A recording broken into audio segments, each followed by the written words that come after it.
Hello friends, বেশ কিছু ব্যস্ততা থাকার জন্য মিনি ব্লগগুলো শেয়ার করা হয়ে উঠছিল না। তো আজকে আবার চলে এলাম আরেকটা মিনি ব্লগ শেয়ার করতে। তো তোমরা তো জানোই, ছেলেরা গিয়েছিল হরিণালয়। এটা এমন একটা জু যেখানে খেলাধুলা, তার সাথে পশু পাখি সমস্ত কিছুই দেখতে পাবে।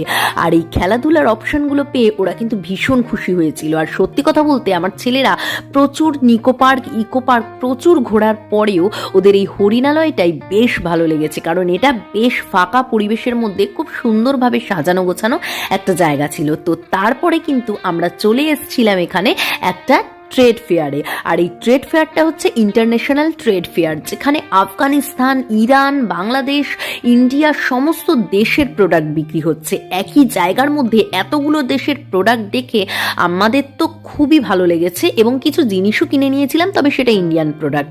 আর এই শাড়িটা কিন্তু একটা বাংলাদেশি শাড়ি। তো এরপরে কি হলো সেটা পরবর্তী মিনি ব্লগে দেখাচ্ছি।